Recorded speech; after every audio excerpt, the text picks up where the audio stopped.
Coucou les amis, une petite vidéo pour lancer une bouteille à la mer.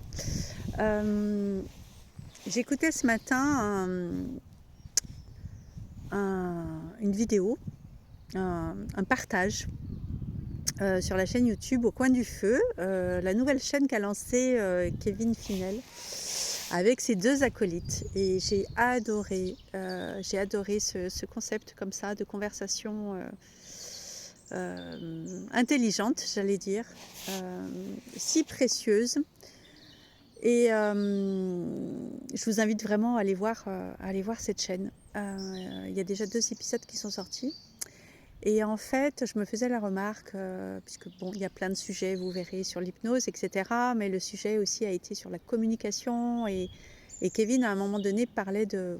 C'est vraiment dommage qu'on ne nous apprenne pas, en fait, à l'école, à relationner, à discuter, En fait, l'école de la vie, et j'ai adoré, en fait, quand il dit ça, en fait, on apprend les choses par l'école de la vie, mais par l'échec.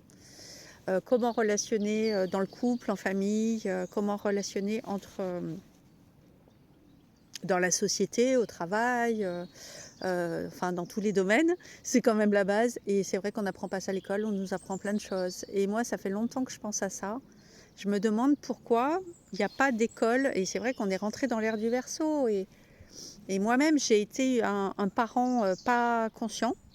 Et je me dis aujourd'hui, j'ai plus l'âge d'être parent, mais je serais peut-être grand-mère.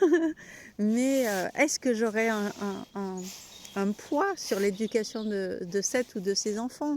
Je ne sais pas. Et puis mon fils a son chemin à faire par rapport à plein de choses. Mais je me dis, en tant qu'adulte, aujourd'hui, un petit peu plus conscient, hein, parce que soyons modestes, on ne peut pas dire, voilà. Mais effectivement, moi, c'est ce que j'ai vécu. J'ai vécu mon éveil de conscience par l'échec et par la douleur et par les souffrances, en fait. Et rien ne m'a préparé dans la vie et dans l'éducation et à l'école à me préparer à vivre cette école de la vie, voilà. Et il avait tout à fait raison quand il dit qu'on vit, on apprend par l'échec. Et c'est un peu dommage aujourd'hui, parce qu'aujourd'hui, on sait tellement de choses, on est tellement une ère de communication, de médias, d'accès à tellement d'informations, de livres, voilà. Pourquoi ne pas apprendre ce fameux archétype de l'ombre, de nos ombres? Pourquoi ne pas justement y aller un peu tâtonner là, mais dès l'enfance, dès l'éducation? Pourquoi est-ce qu'on ne créerait pas des écoles conscientes, en fait, des écoles où les enfants seraient pris complètement où ils pourraient être mis en valeur dans leur unicité, dans leur sensibilité, où on redéfinirait complètement les paradigmes, et où on pourrait aider les enfants à se connecter à d'autres choses, en fait, que d'apprendre l'histoire et tout. Ouais, c'est bien tout ça, ok, qu'à certaines matières, bien sûr, il faut apprendre à compter, il faut apprendre à parler, apprendre la littérature, la philosophie, etc. Je suis d'accord, mais bon, il y a la géographie, mais il y a plein de choses, par contre, pour moi, qui sont tellement essentielles et qui manquent, comme le rapport à la nature et aux animaux, toute notre partie intuitive, toute notre partie aussi d'apprendre à se connaître soi-même, à se nourrir, une partie liée à la nutrition, apprendre à cuisiner.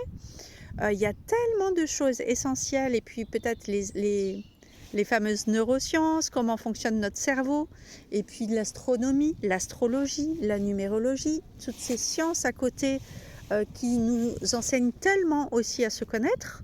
Mais comment est-ce qu'on peut lâcher, entre guillemets, des enfants dans le monde, dans la vie, sans leur donner aucun outil, en fait, pour savoir comment gérer son stress, ses émotions?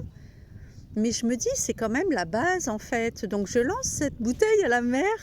Je ne sais pas du tout comment ça pourrait se concevoir, comment ça pourrait se financer. Mais j'aurais tellement à cœur de pouvoir contribuer à un tellement beau projet comme ça, de pouvoir laisser et proposer d'autres choses. Parce qu'en fait, l'avenir, c'est nos générations, c'est nos enfants, c'est nos petits-enfants qui vont le construire et dans quel monde, en fait, avoir un enfant aujourd'hui, mais c'est une telle responsabilité pour l'humanité, je me dis. Et en même temps, on ne peut pas continuer à faire des enfants comme ça, en étant soi-même parent blessé, parent ignorant. C'est pas possible. Moi, j'ai vécu ma maternité avec beaucoup de difficultés, beaucoup d'ignorance, beaucoup de souffrance.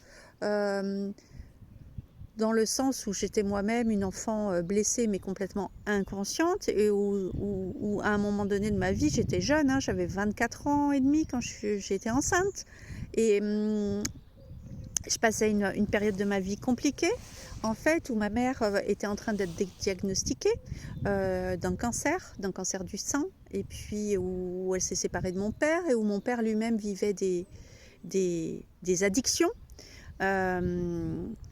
Voilà, et moi-même j'ai dû me séparer de mon ex-mari suite à un choc émotionnel en fait. Et donc c'est important de donner des ressources en fait, de savoir comment on se débrouille dans la vie, comment on affronte la vie. Il y a tellement de possibilités belles, vraiment, qui peuvent nous connecter aux meilleures parties de nous et qui vont nous donner des solutions, des clés pour bien vivre nos traumas, nos émotions. Et on a ce devoir d'éducation envers nos enfants, en fait. Donc je lance cet appel, cette bouteille à la mer, si d'autres personnes se sentent concernées par cette transmission envers les plus petits, s'il y a d'autres personnes qui ont envie de construire, alors je ne sais pas comment, je ne sais pas comment, je ne sais pas où, je ne sais pas, voilà, mais je sais juste que, enfin, ce serait juste du bon sens. Donc si vous connaissez des personnes qui sont humanistes, rêveuses, utopistes, certains diront, philanthropes, qui se sentent concernés par l'avenir pour ces petits bouts de chou et qui ont envie de réaliser, de construire quelque chose, de ne pas repartir de ce monde sans avoir construit quelque chose de meilleur.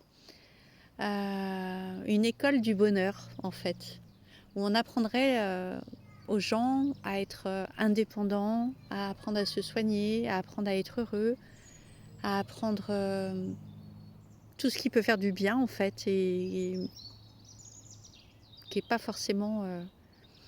qui ne provient pas d'une société consumériste et voilà, on a tellement de ressources en nous, dans la nature, entre nous, qui peuvent aider, que je trouve c'est vraiment dommage de ne pas en tirer profit.